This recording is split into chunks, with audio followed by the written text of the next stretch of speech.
Ortiz, we'll see if he chinny as he go up in the ranks. And I would love to see him and whoever at 54. 54 is a crazy division.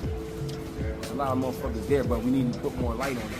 And I felt like we just found two new guys, Madrimov, Boachuk. That's not going to be easy to fuck around with. You know what I mean? That's what I love about the division. What's up, fight fans? Welcome to my channel. This is Johnny.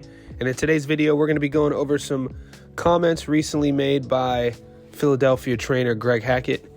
He's going to be talking about, on an interview he gave, the differences between Boachuk, Vergil, and Bud Crawford. But more specifically, he predicts what would happen if Bud and Vergil fought right now. Guys, if you didn't know, I'm a bit of a nerd when it comes to the sport of boxing. I'm watching more interviews than you would ever know. I'm scouring the internet to get other people's perspectives on either topics I've covered here on my channel or topics that I have a perspective on, and I'm looking for a different perspective just to expand my horizons and get a better understanding of the zeitgeist of boxing. Now, if you want to watch Greg Hackett's entire interview, it's about 12 minutes on the YSN network. I have that full interview linked in the description below. In this bit, I'm just going to play for you a few minutes of Hackett talking about Bud style, Vergil style. He's going to talk about Madrimov and Boachuk, his opinion on both guys. And I think he does a pretty good job of breaking down the differences, the pros and cons of Vergil versus Bud in terms of where they are in their career. We have to understand boxing, it is not only a game of combat, but it is a game of chess. And this is why when you see fighters mature in their career and they evolve in their career, especially undefeated world champions like Bud, they use their mind more than anything in their later fights. And this is the difference. Hackett brings this up in his own words on why he feels Vergil would be a step behind with Bud. He gives Bud Crawford compliments, which I've rarely heard Hackett do, considering he's a Philly trainer, big boots, and his coach, obviously. But it's good to hear his perspective on Bud's strengths regarding his counterboxing and where he feels Vergil's weaknesses are. He also gives credit and love to Madrimov and Boachuk, two fighters coming off losses, which I feel is great for the sport when you hear guys in the know. Hackett's a former fighter. He has a good boxing mind. Talk about the positives of fighters coming off of losses. That's really important in the fandom of boxing.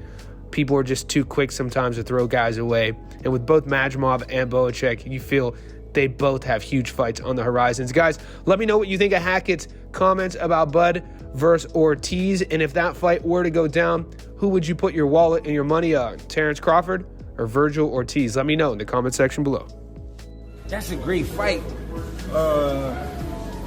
What's his name? Ortiz got the youth, right? The strength. And he gonna fight hard. But he might fuck around and set up himself to be hurt by Bud. Bud is smarter than what people think. Well, not what people think, but the average fan, like the average, they don't understand like how smart certain fighters be. I wouldn't put Vergil in there with him right now. To me, I was smart Vergil and end up hurting Vergil. Vergil is too tough for his own good. He's too tough. And you know what happened to the boys around the way that be too tough. You know what happened to them. They get going. I mean, I don't want to see that happen to the young man. But I think that's a great fight. I think that's still a great fight. But if I was his handlers, I wouldn't put him in there with Bud right now. He's too tough. He ain't ready for that yet. But hey, if he able to get the fight, if he able to get the opportunity, why not? But me, if I had Vergil Ortiz, I would be like two more fights, then we'll get him. Or one more fight, but not right now. Not from what I saw the other night. Vergil Ortiz fight like a mad teenager. He fight like a kid almost, like a good kid. I'm not talking about Vergil himself. I'm talking about his skill set. Like he can fight, but the way he deliver it out is like a mad kid. He just mad. Like, you know what I'm saying? You ever see a kid just be mad and they just swing a punch, they just throw some shit? Like why you do that? You know what I'm saying? It's not science out. He get into that. So I'm saying with Bud, being in there with Bud, you try some wild shit like that and miss. And Bud really is. And it's crazy. You know what's crazy? I started paying attention to everybody say Bud is a great counterpuncher. Bud is a great. He really is, though. I was watching him. He really is a great counterpuncher. That'd be a bad combination to put Vergil in there with him right now.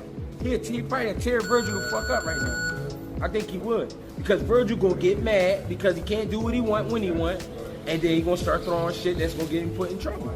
And Bud gonna really make him pay for it. I never really paid attention to how good of a counterpuncher he was.